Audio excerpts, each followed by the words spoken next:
El miércoles de la octava de Pascua, el evangelio que toca es el de Lucas 24, 13 al 35. Dos discípulos de Jesús iban andando aquel mismo día, el primero de la semana, a una aldea llamada Emaús, distante unos 60 estadios de Jerusalén. Iban comentando todo lo que había sucedido, y mientras conversaban y discutían, Jesús en persona se acercó y se puso a caminar con ellos. Pero sus ojos no eran capaces de reconocerlo. Él les dijo: ¿Qué conversación es esa que traen mientras van de camino? Ellos se detuvieron preocupados, y uno de ellos, que se llamaba Cleofás, le dijo: ¿Eres acaso el único forastero en Jerusalén que no sabe lo que ha pasado en ella estos días? Él les preguntó: ¿Y qué ha pasado? Le contestaron: Lo de Jesús el Nazareno, que fue un profeta poderoso en obras y palabras ante Dios y ante todo el pueblo, cómo lo entregaron los sumos sacerdotes y nuestros jefes para que lo condenaran a muerte y lo crucificaron. Nosotros esperábamos que él fuese el futuro liberador de Israel, y ya ves, hace ya 3 días que sucedió esto. Es verdad que algunas mujeres de nuestro grupo nos han sobresaltado, pues fueron muy de mañana al sepulcro, no encontraron su cuerpo, e incluso vinieron diciendo que habían visto una aparición de ángeles que les habían dicho que estaba vivo. Algunos de los nuestros fueron también al sepulcro, y lo encontraron como habían dicho las mujeres, pero a él no lo vieron. Entonces Jesús les dijo: Qué necios y torpes son para creer lo que anunciaron los profetas. ¿Acaso no era necesario que el Mesías padeciera esto para entrar en su gloria? Y comenzando por Moisés y siguiendo por los profetas, les explicó lo que se refería a él en toda la Escritura. Y acerca de la aldea donde iban, él hizo ademán de seguir adelante. Pero ellos le apremiaron diciendo: Quédate con nosotros, porque atardece, y el día va de caída. Y entró para quedarse con ellos. Sentado a la mesa con ellos, tomó el pan, pronunció la bendición, lo partió y se lo dio. A ellos se les abrieron los ojos y lo reconocieron, pero él desapareció. Ellos comentaron: ¿No ardía nuestro corazón mientras nos hablaba por el camino y nos explicaba las Escrituras? Y levantándose al momento, se volvieron a Jerusalén, donde encontraron reunidos a los 11 con sus compañeros, que estaban diciendo: Era verdad, ha resucitado el Señor y se ha aparecido a Simón. Y ellos contaron lo que les había pasado por el camino y cómo lo habían reconocido al partir el pan. Una vez que terminó ese tristísimo sábado, en donde la comunidad encerrada se la pasó llorando y lamentándose por lo sucedido, esa noche, y ya de domingo, los discípulos se prepararon para iniciar sus actividades ordinarias, no bien saliese el sol.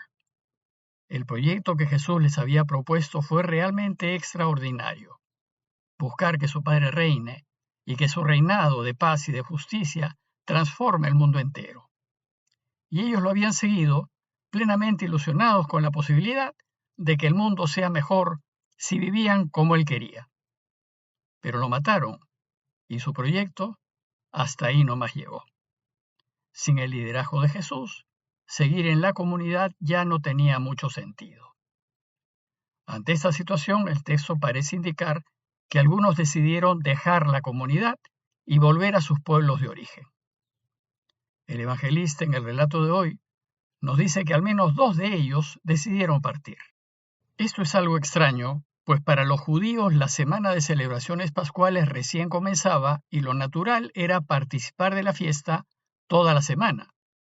¿Pero qué iban a celebrar con la tristeza que los embargaba? Parecía que lo mejor era partir y llorar la pérdida de Jesús en sus casas. De esta manera, la comunidad empezó a disolverse. En eso llegaron las mujeres a decirles a todos que la tumba estaba vacía y que el cuerpo de Jesús había desaparecido. Esta noticia conmovió a los presentes. Pero los 2 discípulos decidieron igualmente partir, pues no había nada que hacer.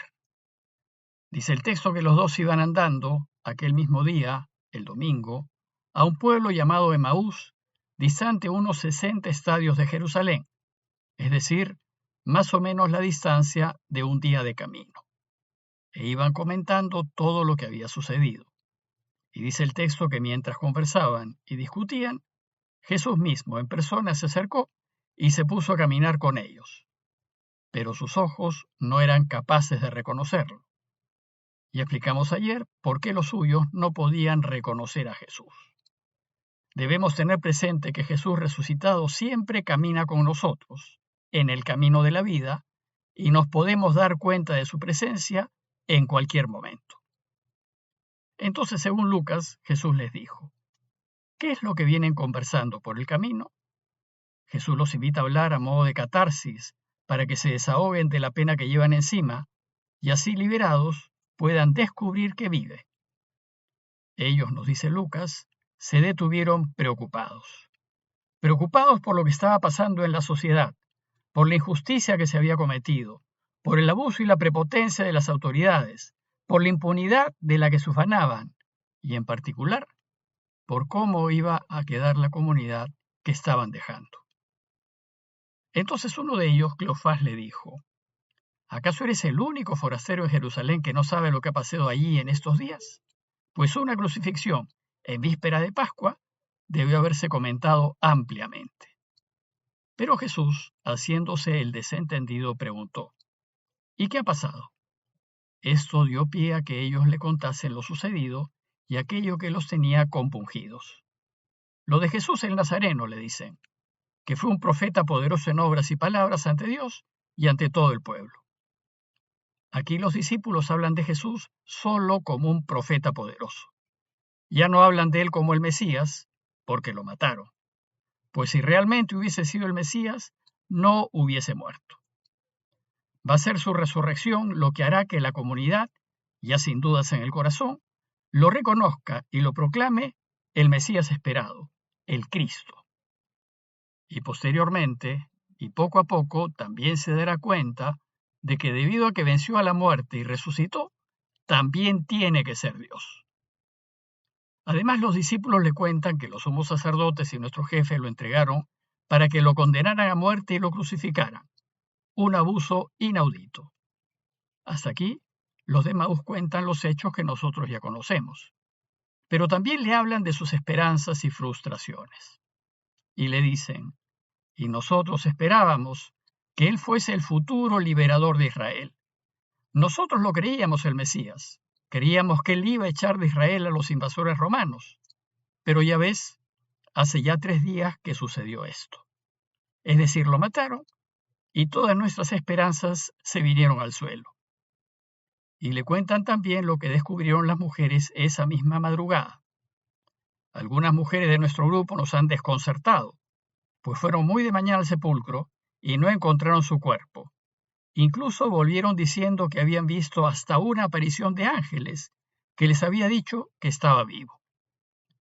En su relato, los 2 hombres descalifican el testimonio de las mujeres, pues le dicen algo así como: pobrecitas, ¿cómo estarán de afectadas por la muerte del Señor, que hasta han visto ángeles? Sucede que en Israel el testimonio de una mujer no era de fiar, valía menos que el de un hombre. El verdadero testimonio lo daban los hombres. Por eso dice el texto que algunos de los nuestros fueron también al sepulcro, a ver si era cierto, y lo encontraron como habían dicho las mujeres. Pero a él no lo vieron. Por tanto, no puede estar vivo. El texto nos dice que entonces Jesús les dijo: qué necios y torpes son ustedes para creer lo que anunciaron los profetas. ¿Acaso no era necesario que el Mesías padeciese esto para entrar en su gloria? Jesús les dice que ellos no han entendido las Escrituras. Y comenzando por Moisés y siguiendo por los profetas, les explicó lo que se refería a él en toda la Escritura. Jesús les hace un recorrido por el Antiguo Testamento y les hace descubrir el sentido de la historia de la salvación desde la liberación de Egipto. Es decir, de todo lo que ha hecho Dios en la historia para que volvamos a Él y vivamos. Y todo el largo camino hasta llegar a Emaús fue una catequesis de Jesús. Y acerca del pueblo de Emaús, el texto dice que Jesús hizo ademán de seguir adelante. Pero ellos le dijeron: quédate con nosotros porque ya atardece y está anocheciendo. Ellos estaban entusiasmados con las explicaciones de Jesús y no querían que se vaya. Y nos dice Lucas que entonces Jesús entró para quedarse con ellos. Y entonces viene el centro del relato, la Eucaristía. Y cuando estaba sentado a la mesa con ellos, tomó el pan, pronunció la bendición, lo partió y se lo dio. Estas son las palabras de la Eucaristía.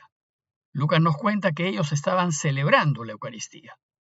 De hecho, todo el camino hasta Emaús es toda la primera parte de la Eucaristía, en donde la Iglesia lee las Escrituras y las explica. Lo cierto es que la Eucaristía, vivida en plenitud, nos abre los ojos y lo reconocemos resucitado. Y así como le sucedió a los dos de Emaús, nos damos cuenta de que efectivamente vive. Pero Él, como está resucitado y en su cuerpo glorificado, nos dice el texto que desapareció de su lado. Entonces Lucas nos relata los efectos que el encuentro con Jesús produjo en ellos. Comentaron: ¿no ardía nuestro corazón mientras nos hablaba por el camino y nos explicaba las Escrituras? Reconocen pues que estaban profundamente consolados mientras escuchaban a Jesús. Y entonces inmediatamente se levantaron y regresaron a Jerusalén.